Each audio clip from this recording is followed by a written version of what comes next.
নিৰ্মখাম বৰুৱা শিৱসাগৰ জিলাৰ বকতাৰ জাতীয় বিদ্যাপীঠ পাৰিজাতৰ তৃতীয় শ্ৰেণীৰ ছাত্ৰী। আজি ৰখৰাজ লক্ষ্মীনাথ বেজবৰুৱাৰ মৃত্যু তিথিত তেখেতক শ্ৰদ্ধাৰে সুঁৱৰি এটি সাধু ক'বলৈ লৈছোঁ। সাধুটিৰ নাম হৈছে কৰ্মই ধৰ্ম। বহু দিনৰ আগৰ কথা। তেতিয়া হেনো পৰুৱাবোৰ কৰ্মত নাছিল, বৰং ইহঁত আছিল এলেহুৱা, নিৰ্বোধ আৰু পৰৰ ওপৰত খোৱা বিধৰ।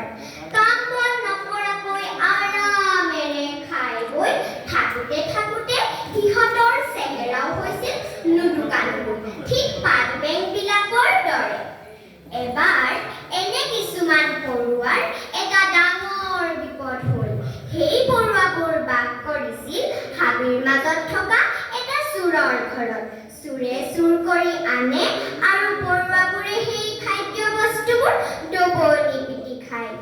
কিন্তু সিহঁতৰ সেই আৰাম বেছিদিন নিটিকিল। হঠাৎ কিবা বিজুতি ঘটাত চোৰটোৰ ঘৰত জুই লাগি গ'ল আৰু চোৰটো তাৰ পৰা পলাই পত্ৰং দিলে। পৰুৱাবোৰে কি কৰিব, কলৈ যাব ঠাৱৰ কৰিব নোৱাৰা হ'ল। এনেতে সিহঁতে এটা বুঢ়া শহাপহুক জোপোহাৰ কাষতে টোপনিয়াই থকা দেখিলে। পৰুৱাবোৰে লৰি গৈ শহাপহুটোক আক্ৰমণ কৰিলে। পৰুৱাৰ কামোৰত তত নাপাই শহাটোৱে এটা বুদ্ধি পানিলে আৰু ক'লে, আঐ তহঁতে মোক ইমান কামুৰিছ, তহঁতে যে মোক খাব খুজিছ, তহঁতৰ খাবলৈ একো নাই নেকি? তেতিয়া পৰুৱাবোৰে ক'লে, নাই নাই, আমি কেইদিনমানতো খুদকণ এটাও খাবলৈ পোৱা নাই। পৰুৱাৰ কথা শুনি শহাই ক'লে, আঐ দেহি, তহঁতলৈ বেয়াই লাগে। তহঁতে যে মোক খাব খুজিছ খা, কিন্তু মোৰ এই হাড়ে চালে লগা শৰীৰটোত তহঁতে কি পাবি?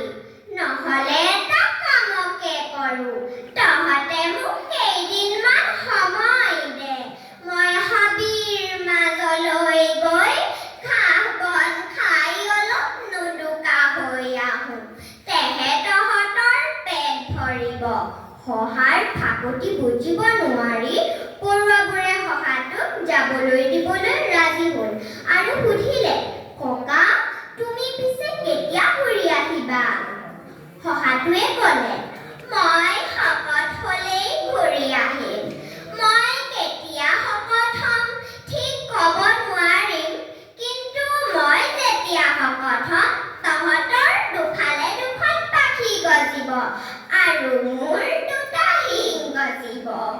এই বুলি কৈ শহাটো হাবিৰ মাজলৈ লৰ দিলে। যিহেতু পৰুৱাবোৰ নিৰ্বোধ আৰু অকামিলা আছিল, সেইবাবে শহা আহিলে তাৰ মাংস খাম খাম বুলি অপেক্ষা কৰি থাকিল। বহুদিন পাৰ হৈ গ'ল, শহাটো কিন্তু নাহিল। পৰুৱাবোৰৰ অৱস্থা দুখ লগা হৈছেগৈ। পৰুৱাবোৰে হাবিৰ আন জন্তুবোৰক দেখিলেই সোধে, দুটা শিং গজা শহা এটা দেখিছা নেকি? পৰুৱাবোৰৰ কথা শুনি হাবিৰ আন জন্তুবোৰে উত্তৰ নিদি কেৱল হাঁহে। বহু দিনৰ মূৰত শহাটো আহি ওলালহি।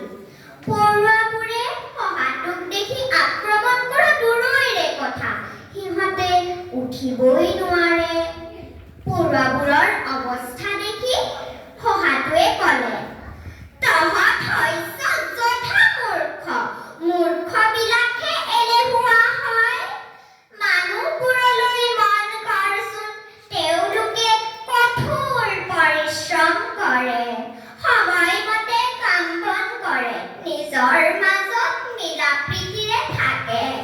তহঁতে যদি মানুহবোৰৰ দৰে চলিবলৈ লৱ, তেহে তহঁতৰ উন্নতি হ'ব। এই বুলি কৈ শহাটো তাৰ পৰা গুচি গ'ল। পাছত পৰুৱাবোৰে নিজৰ মাজতে আলোচনা কৰি ভাবিলে যে শহাৰ কথাই শুদ্ধ। তাৰ পাছত পৰুৱাবোৰে মানুহ বাচিবলৈ ল'লে। কঠোৰ পৰিশ্ৰম কৰে, নিজৰ মাজত মিলা প্ৰীতিৰে থাকে আৰু বিপদৰ সময়ৰ বাবে খাদ্য সাঁচি থয়। আমি এই সাধুটিৰ পৰা এটা কথাই গম পালো যে কৰ্মই ধৰ্ম। কাম কৰিলেহে জীৱনত সফল হ'ব পৰা যায়। ধন্যবাদ।